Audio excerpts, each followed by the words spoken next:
Salut à tous. Alors aujourd'hui je reviens dans une vidéo.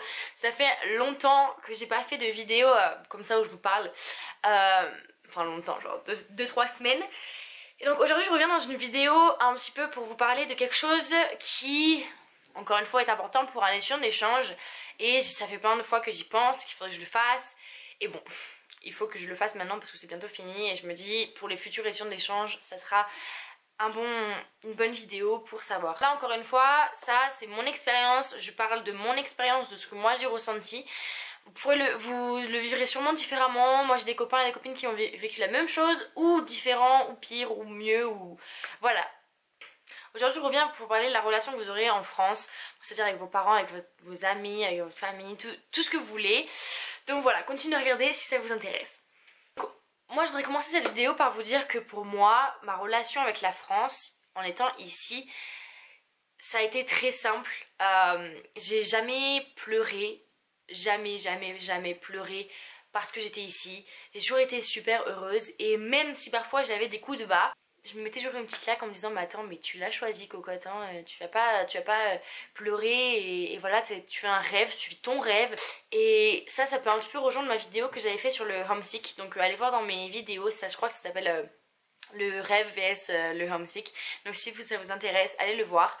Je vais mettre le lien en barre d'infos si j'y pense. J'espère que j'y penserai normalement. Pour mes parents, pour ma famille, mes soeurs et tout, je leur parlais. Alors au tout début je leur parlais plutôt souvent, voilà, parce que je leur racontais tout ce qui se passait et tout. Puis après il y a eu un moment où je leur ai plus parlé. Enfin je veux dire, c'est pas que je leur ai plus parlé, mais c'est que je leur parlais vraiment moins. Genre peut-être une fois toutes les 3 semaines ou quoi.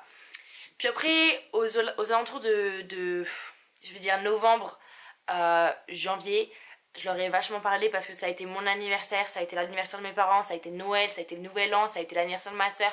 Voilà, ça avait plein de trucs familiaux où je passais d'habitude avec ma famille en France.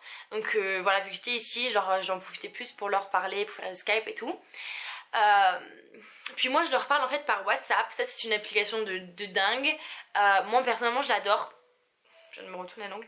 Moi personnellement je l'adore, j'ai pas eu de problème avec. Genre en fait c'est une super application, genre tu peux appeler et envoyer des messages, des vidéos, tout ce que tu veux. Mais en fait ça passe par internet, donc t'as pas besoin d'avoir En fait t'as besoin d'avoir le numéro de la personne que tu vas contacter. Mais voilà, t'as pas besoin de réseau, on va dire, t'as besoin d'internet, de la wifi, de ce que tu veux. C'est une très bonne application à savoir quand vous voyagez ou même si vous avez envie de parler à des potes qui sont plus loin ou en vacances quoi. Ensuite j'utilise Skype, voilà le moyen de faire des vidéos. Parce que ma soeur m'avait dit, est-ce que c'est vrai, c'est que moi personnellement je trouve que Skype marche mieux en étant à des milliers de kilomètres qu'en étant 1 kilomètre à côté de la personne. Non, franchement c'est bizarre. Ce qu'il faut savoir c'est que à chaque fois que je fais des Skype avec mes parents, après voilà ça dure genre 2 heures. C'est plutôt le dimanche, le samedi, enfin voilà quand j'ai vraiment beaucoup de temps, en plus avec le décalage horaire c'est pas très pratique. Donc c'est à dire qu'après quand il est temps de raccrocher, parce que voilà il sera peut-être 23h minuit chez eux, je ressens ce sentiment genre non s'il vous plaît me quittez pas, tu vois. Et après pendant toute la fin de la journée et tout j'y pense, je me dis oh c'est triste et tout, voilà. Mais donc ça ce serait mon conseil. Si vous faites ça, après ne restez pas dans votre chambre à bader, à regarder des photos, à pleurer et tout.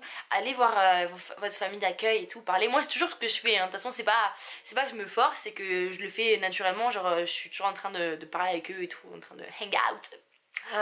Je suis très proche de ma famille, je suis très proche de mes soeurs, de mes parents, voilà. Même mes amis, quand je leur parle des fois, voilà, surtout quand ils m'envoient des photos genre soirée ce soir et tout. Mais après voilà, encore une fois, si je me dis c'est mon rêve, ce sera que 10 mois, c'est pas grave, ça passe vite. Là de toute façon je rentre très bientôt et ça me fait chmir, tu vois. Je préfère, je sais pas, c'est vraiment super bizarre. Donc je voudrais juste voilà vous dire que pensez que votre famille d'accueil ou même vos amis ici aux États-Unis ne seront là que pour 10 mois. Donc profitez plus d'eux que de votre famille en France ou de vos amis en France. Parce que de vos amis en France, vous aurez profité d'eux pendant 16, 17, 18 ans. Faites un break pendant 10 mois et après vous pourrez le profiter pendant toute votre vie. Donc voilà, je comprends qu'on n'ait pas envie de quitter papa, maman, la famille et tout. Moi c'est un gros point pour moi, j'avais peur et voilà, comme je disais, je suis très proche de ma famille. Donc c'était compliqué, mais au final, je me surprends. Mais vraiment, je me suis surprise. Je me suis rendu compte que je n'étais pas un bébé et que je pouvais vivre loin de ma famille. Et puis aussi, je pense que, sachant que je n'ai pas le droit de rentrer, qu'ils n'ont pas le droit de venir me voir et tout, c'est plus en mode genre voilà, je fais ma vie et après voilà. Voilà. Enfin, est-ce que vous voyez ce que je veux dire ou c'est trop dans ma tête bizarre? Parce que même dans ma tête, c'est bizarre. Et je ne sais pas comment vous en parler. On me pose souvent la question, Pauline, quand est-ce que tu crois qu'on devrait partir? Est-ce que 14 ans, 15 ans, c'est trop jeune? De toute façon, 14 ans, je crois que tu peux pas, je crois que tu pars à 15 ans. Donc, est-ce que tu penses que 15 ans, 16 ans, c'est trop jeune? Et bien moi, ma question, la réponse que j'ai toujours, c'est, ça dépend si toi, tu penses que tu es prêt ou prête. Personnellement, moi, je pense que l'avoir fait à 17-18 ans, c'était l'une des meilleures choses que j'ai pu faire parce que je me considère comme une adulte, tu vois ce que je veux dire? Que si j'étais partie quand j'avais 15-16 ans, j'aurais été trop jeune et là je serais arrivée indépendante et tout blablabla et puis après je serais revenue en France au lycée, dans ma famille, tu vois, comme un bébé. Et que là, tu vois, je me dis, voilà, j'ai fini mon lycée en France et puis là je fais une année d'échange aux États-Unis par moi-même et après je reviens et je fais mon collège, je vais à l'université et tout. Donc c'est vraiment, c'était une, genre, pour moi, et encore une fois je dis c'est mon sentiment, pour moi, l'avoir fait à ce moment-là, c'était la meilleure chose que j'ai pu faire. Si vous ne vous attachez pas trop à cette idée de oh non je vais quitter ma mère, je vais quitter mon père, je vais quitter mes soeurs, je vais quitter mes frères, je vais quitter mes cousins, je vais quitter mon copain, mes copines, tu vois, genre c'est vraiment juste profiter de ce moment-là pour partir, pour découvrir.